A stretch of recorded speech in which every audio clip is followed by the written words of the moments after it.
T-1 hour mark, and the launch director held a propellant load and launch go-no-go poll at the T-38 minute mark. Weather is still tracking to be green for a T0 liftoff.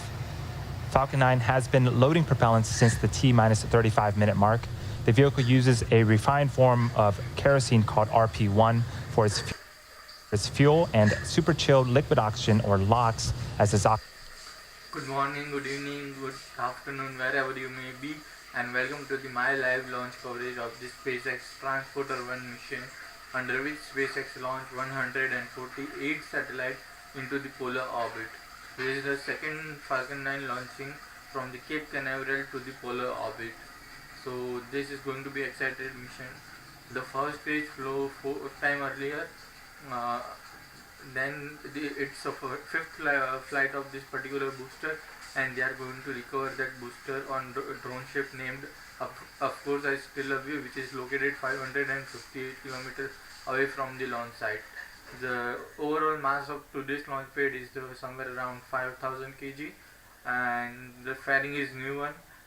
Fairing will perform a water landing under parachute, and then Mischief and Mystery will scoop the fairing from the water and bring it back to the home. So whatever you see on your screen, the black part is the first stage until the black I think when they came to tracking item, but right now we are green for a T0 liftoff time.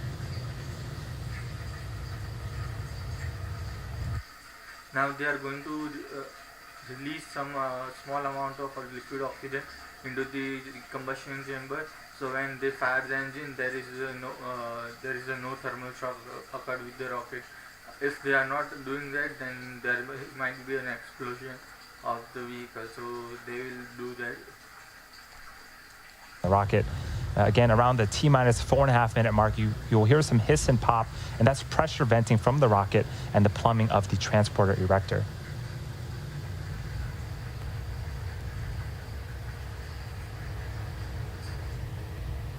So here you can see the view of the vehicle remains in good health.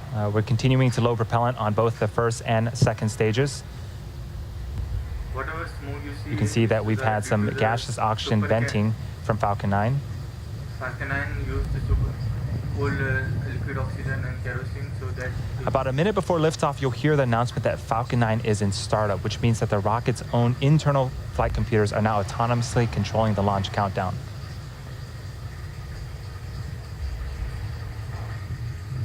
The payload inside the fairing halves continue to be healthy. The Falcon 9 team is tracking no issues on the rocket. Weather, again, is a tracking item for us, but currently we're green. And as a reminder, if we don't launch today, we'll make another attempt sometime in the future, and we'll let you know as soon as we know that date. So today's launch window is 14 minutes long, so if anything goes wrong, they have enough time to recover it, or either they can postpone the launch also if they have a big issue. So what I'm saying that until the black stuff... And as I mentioned earlier, today's launch is the first of SpaceX's dedicated small satellite operators with competitive pricing and increased flight opportunities on board the world's most advanced and proven launch vehicles. As part of the program, we also offer traditional rideshare opportunities on existing low Earth orbit missions and on SpaceX's Starlink missions, which launch about once a month. Traditionally, it's pretty hard to find affordable space on a rocket for a small satellite. Our rideshare program groups small sats together, making it easier to purchase a less expensive ticket to orbit on a predictable schedule. And unlike traditional rideshare opportunities, our rideshare missions are not dependent on a primary payload. Our missions are pre-scheduled and will not be held up by delays with co-passengers. So that means that if you're ready to fly during the scheduled launch period, you will fly. Since we announced the program, we have launched 4 rideshare missions, including 2 Starlink missions with Planet on board, 1 Starlink mission with space flight riding along, as well as the Salcom 1B mission. And in fact, one of these customers flew less than 6 months after their contract with SpaceX, which is a pretty remarkable turnaround time. We're really excited for today's mission, not only because it's the first dedicated rideshare, but because it will also be the most spacecraft ever deployed on a single mission. As I mentioned earlier, in addition to the more than 130 30 small satellites on board for our commercial and government customers, we have 10 Starlink satellites of our own riding along. And as many of you may know, Starlink is a constellation of satellites that can provide high-speed, low-latency internet all over the globe, particularly in remote or rural areas where connectivity is limited or completely unavailable. The 10 Starlink satellites launching aboard this mission will also be the first Starlink satellites deployed to a polar orbit, and many of the future Starlink sats flying to the polar orbit will actually launch from our Vandenberg site here in California. The Vandenberg team is hiring for a number of open positions to support our growing operations there. If you're interested in working on the launch team that will help all kinds of payloads launch from our West Coast facility, head over to spacex.com/careers and apply.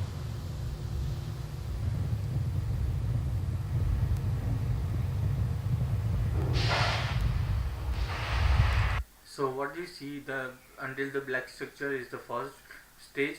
Above there is a white portion, which is the second stage.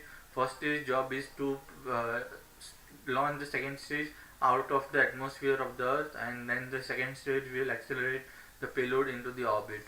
So, and on the top you can see the nose cone, which protect the spacecraft from the extreme temperature during the liftoff.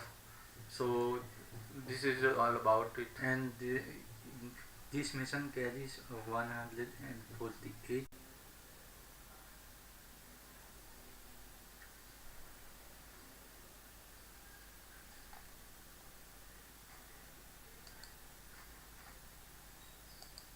Merlin vacuum engine on the second stage will ignite its engine and continue its journey into orbit. MVAC engine chill has begun. Here we see the beautiful view of the Earth from the second stage camera, and you can see the plume is splitting, because as they leave the atmosphere, and atmosphere becomes thinner and thinner, the plumes are We're about 20 seconds away from main engine cutoff, the start of those 3 events happening in rapid succession.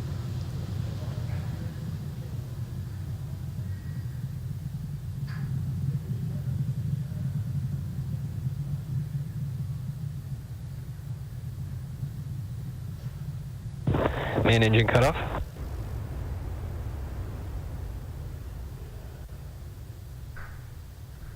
Stage separation confirmed.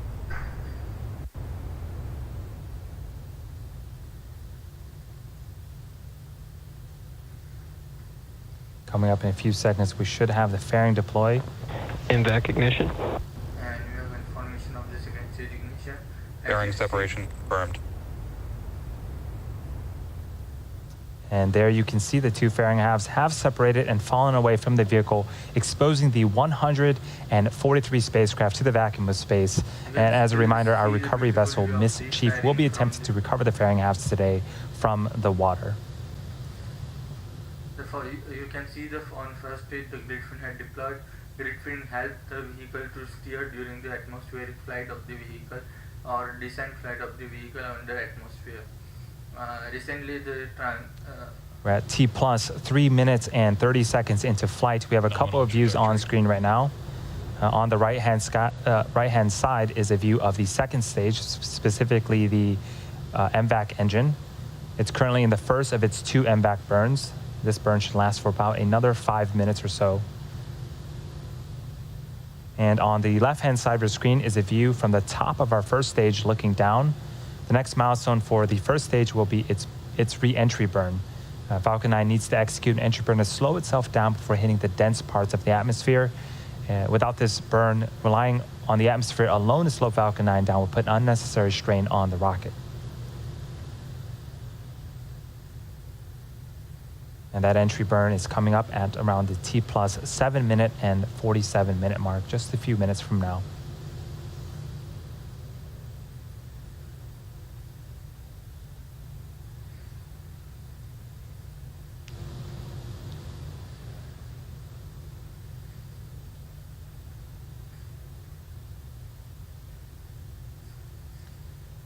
For those just joining us, this is the Transporter 1 mission for SpaceX, the first dedicated small-sat rideshare program mission, and it's also the 3rd mission of 2021.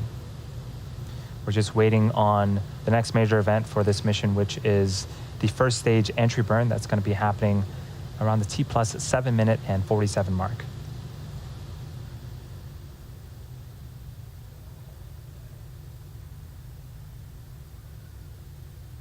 To steer the first stage back as it returns back to Earth.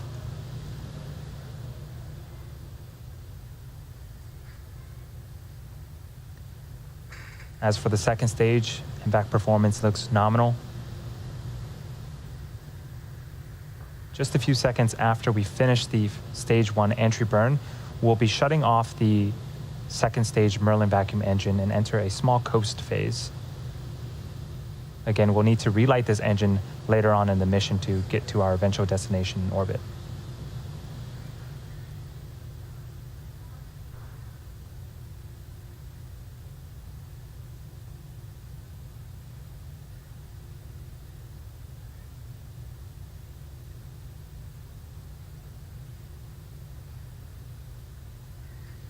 Stage 1 FTS is saved.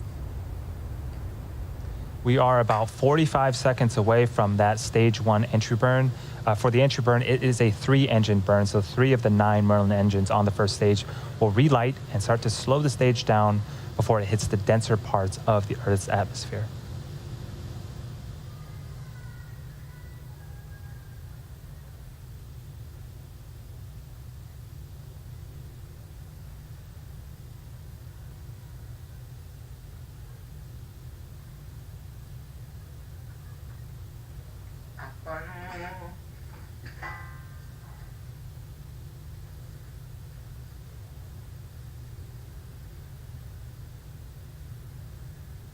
Stage 1 entry burn startup.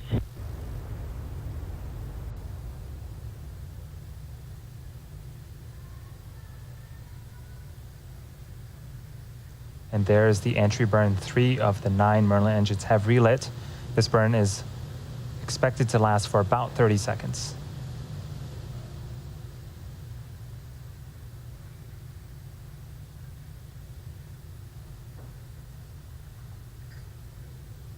Second stage and terminal guidance. Stage 1 entry burn shut down. And you can see on screen the entry burn has concluded. And in just a few seconds, we should be hearing the call out for a second engine cutoff, where we'll shut down the second stage MVAC engine.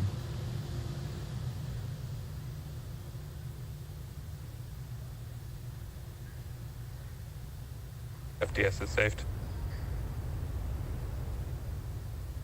There's the second stage. Also signal stage 1 Cape expected.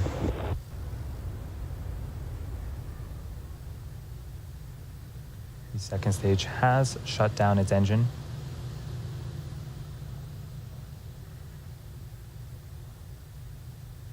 Now, as I mentioned earlier, we are going to be attempting to recover the booster for a 5th time Nominal parking orbit on insertion. our drone ship. Of course, I Still Love You. The first stage has one more burn left, the landing burn, and it begins just before we touch down and provides the booster with a soft descent before we land. That should be starting up anytime now.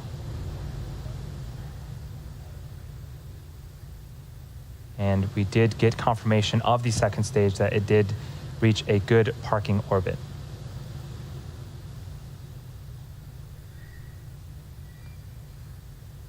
Stage 1 landing leg deploy. LOS stage 2 Cape Canaveral expected.